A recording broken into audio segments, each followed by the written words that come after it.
Hoje eu quero apresentar a você este local, conhecido como Topografia do Terror. Hoje nós temos um museu ao ar livre, com várias imagens da época da Segunda Guerra expostas ali, atrás de mim, como vocês podem ver. No passado, neste local, estavam localizados aqui vários prédios. Prédios da Gestapo, da SS, da polícia nazista, enfim. Era um local que concentrava vários poderes nazistas. Nós vamos conhecer essa história a miúde e vamos entender a importância deste local hoje em dia e dessa preservação da memória, para que as gerações vindouras entendam que esse passado triste, esse passado negro, precisa ser odiado, precisa ser compreendido e entendido e nunca repetido. Não saiam daí, continuem em nosso canal. E se alguém perguntar, diga que você foi ali, a Topografia do Terror, com Rodney Linhares. Vamos começar a conhecer a topografia do terror através deste edifício. Antes de revelarmos que prédio é esse, vamos apreciar um pouco das exposições que enfeitam as paredes deste prédio. Vamos dar uma olhada nos quadros que nos remetem a vários momentos históricos da Alemanha, precisamente de Berlim. Ali nós vemos o próprio prédio em que nós estamos. Ali nós vemos um outro prédio e assim a nossa curiosidade vai aumentando. Afinal, que prédio será esse? Vocês têm ideia do que funcionava neste local? Simplesmente, neste local estava o prédio onde se localizava a sede da Gestapo. O que era a Gestapo? A Gestapo era a polícia secreta oficial da Alemanha nazista e de toda a Europa ocupada pelos alemães nazistas. Esta força foi criada por Hermann Göring em 1933 e combinava as várias agências de polícia política da Prússia em uma única organização. No dia 20 de abril de 1934, a supervisão da Gestapo passou para o chefe da Schutzstaffel, Heinrich Himmler, que também foi nomeado chefe da polícia alemã por Hitler em 1936. Em vez de ser exclusivamente uma agência estatal prussiana, a Gestapo se tornou uma agência nacional, como um subescritório da Polícia de Segurança.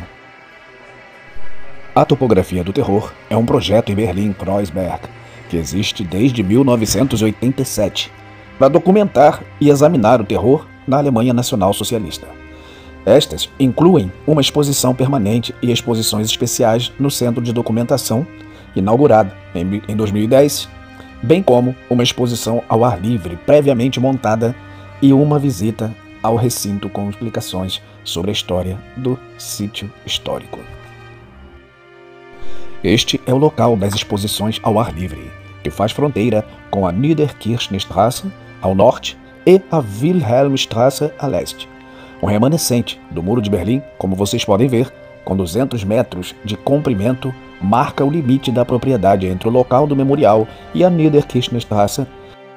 E esta é a chamada vala de exposição, que nos mostra a história da Alemanha, desde a República de Weimar, pós-Primeira Guerra, até o grande terror do nazismo e da Segunda Guerra.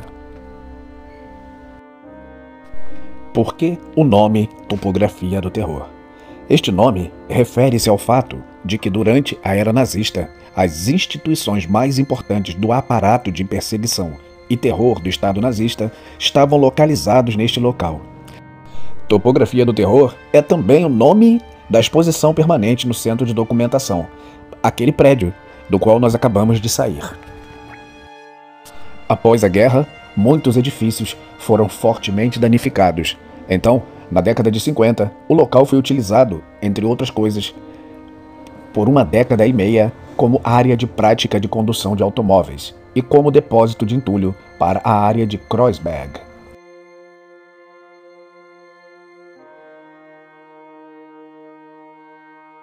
Os planos para se construir um memorial no local da antiga sede da Gestapo datam de 1978. A primeira exposição sobre a topografia do terror foi criada para o aniversário de 750 anos de Berlim, no ano de 1987, e continuou posteriormente.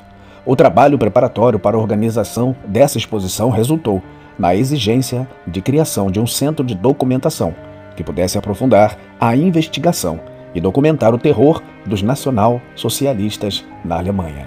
Como resultado, a Fundação Topografia do Terror foi fundada no ano de 1992.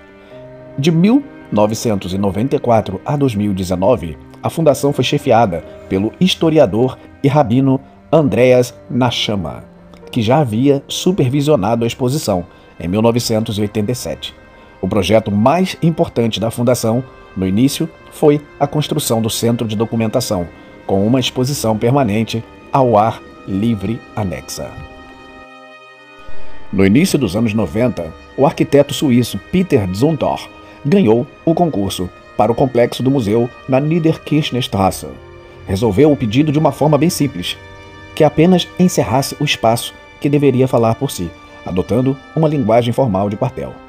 O conceito, com sua estrutura de vigas de concreto, lembrava um quartel esquelético que, no entanto, deixava entrar muita luz pelas frestas, envidraçadas, com sombras regulares percorrendo a sala. Quando implementada, a obra de arte arquitetônica ficou significativamente mais cara do que o esperado. A estrutura de apoio incomum, por si só, resultou em custos técnicos adicionais. A empresa de construção contratada para construir a estrutura tornou-se insolvente e não foi encontrada nenhuma outra empresa que estivesse disposta a construí-la por um preço limitado. A cidade de Berlim não conseguiu suportar quaisquer custos adicionais, nem mesmo para uma versão reduzida, com 3 a 5 milhões de euros a mais, e o governo federal atrasou durante anos a assunção total da responsabilidade pelos custos. Após 15 anos, o historiador Reinhard Rürup renunciou ao cargo de diretor científico da Fundação Topografia do Terror, em março de 2004, em protesto.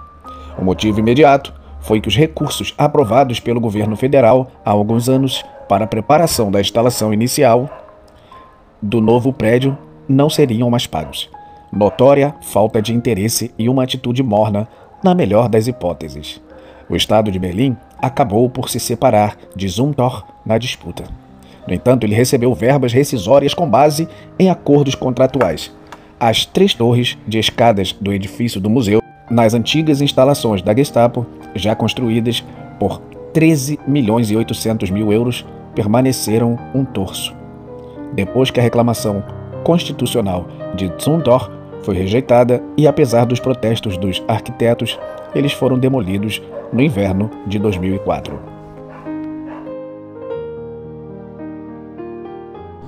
No ano de 2005, foi anunciado um novo concurso de arquitetura. Mais precisamente, no mês de julho.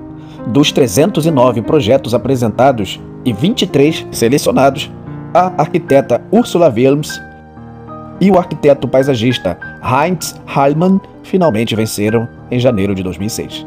O projeto previa um edifício cuboide envidraçado de 2 andares com área útil de 3.500 metros quadrados e térreo e subsolo. Foram disponibilizados 15 milhões de euros para a construção. Outros 5 a 9 milhões de euros foram utilizados tanto para o interior como para a renovação da área exterior, metade dos quais foi custeada pelo governo federal e metade pelo estado de Berlim. O arquiteto estimou um máximo de 20 milhões de euros e um prazo de construção de 2 anos. Se por um lado foi saudado o fim do adiamento do planejamento do desenvolvimento, que já durava 12 anos, por outro lado foi lamentada a oportunidade perdida de criar uma obra de arte total.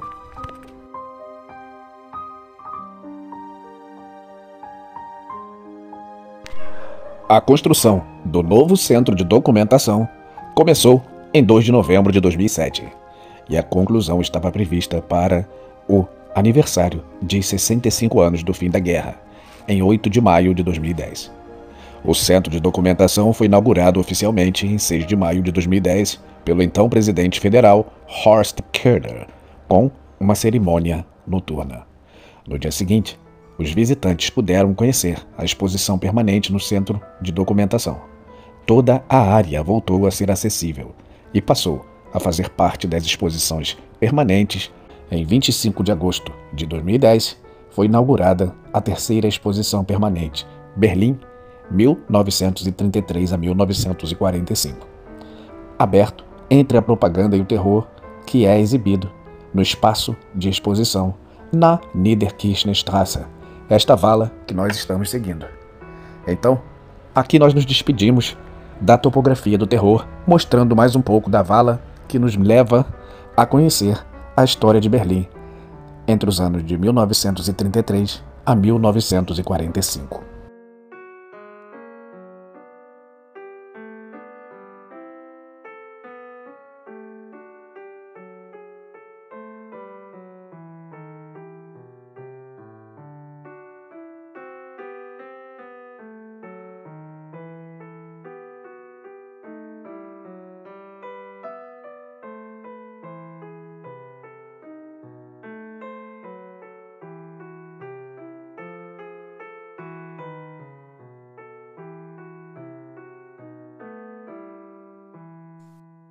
E assim nós encerramos mais um vídeo em nosso canal, mais uma vez expondo acontecimentos que marcaram este período cruel, que foi o período nazista, o período da Segunda Guerra.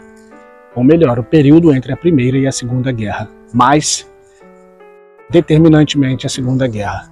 Espero que você tenha gostado desse conteúdo, de todo o conhecimento, de toda a história que há nele. Porque foi através de conteúdos como este que eu desenvolvi o gosto por viagens e o gosto por história. Então eu espero que nossos conteúdos também te influenciem a gostar de viagens e de histórias, porque certamente viajar é um dos maiores investimentos. Se alguém perguntar, simplesmente diga que você foi ali. A topografia do terror. Comigo. Com Rodney Linhares. E não esqueça de deixar o seu like para melhorar a visibilidade do nosso canal.